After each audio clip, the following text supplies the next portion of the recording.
ከዚህ ቀጥሎ እንግዳ አብዘናል የእንግዳችንን አጭር ታሪክ እንዲያቀርብልን አቶ ናምን ወደ መድረኩ ጋብዛለሁ። Okay.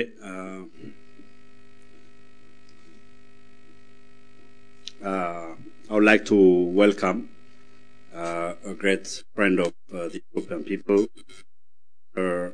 Gregory Stanton, who's the president of Genocide Watch.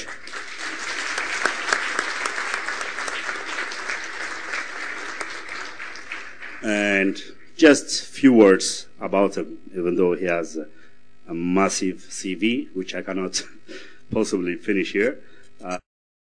Gregory Stanton, president of Genocide Watch, is the research professor in genocide studies and prevention at the Institute for Conflict Analysis and Resolution of George Mason University, Arlington, Virginia.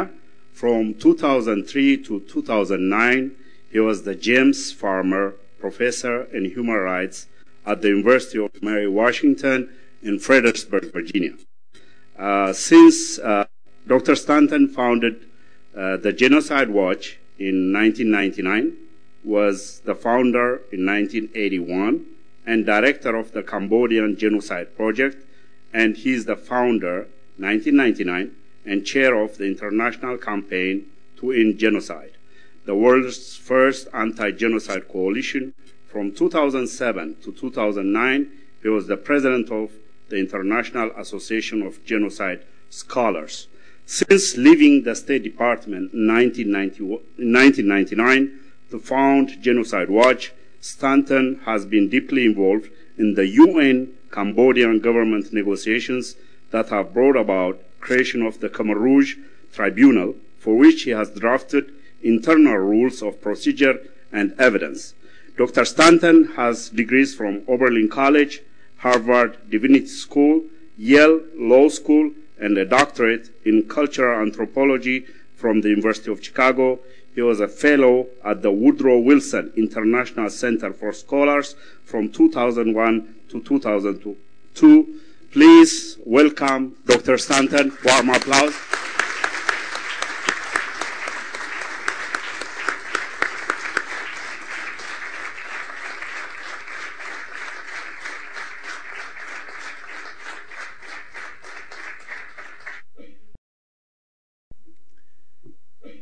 It is a great honor, really a great honor, to be able to speak to you here. Ethiopia, which is one of the most ancient civilizations in the world, is now ruled by a barbaric government.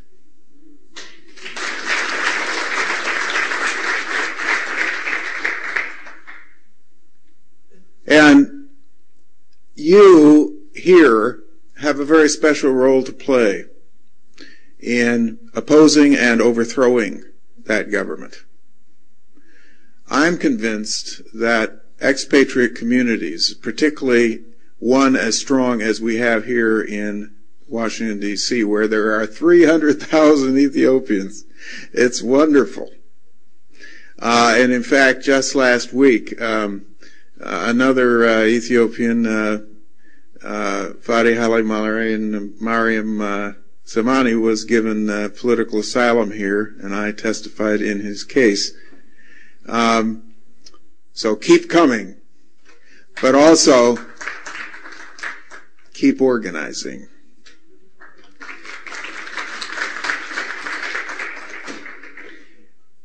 I have seen expatriate communities be effectively powerhouses for the changes in the countries from which they came. One of the very first that I worked with was the country of Ukraine. At the time I began working with the Ukrainian independence movement in 1988, Ukraine was still part of the Soviet Union, a communist tyranny, a communist dictatorship. And people came to me and they said, "We want you to help us represent the independence movement in Ukraine." And I said, "How can I do that?" I said, "I'm not a member of the Ukrainian Bar Association." And they said, well, you are a member of the American Bar Association. What we want you to do is help organize at the international level to put the pressure on to get the Ukrainian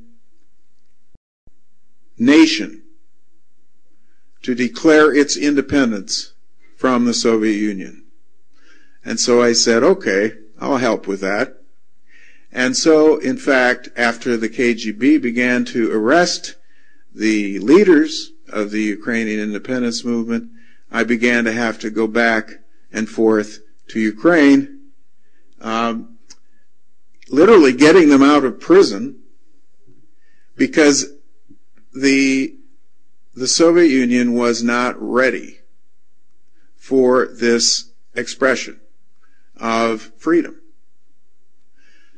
We were very fortunate, because it was a time when Mikhail Gorbachev had become leader of the Soviet Union, in which glasnost had become the policy and open expression and so forth. In other words, a time when there was a possibility of change. I actually think that now you have a similar kind of situation in Ethiopia.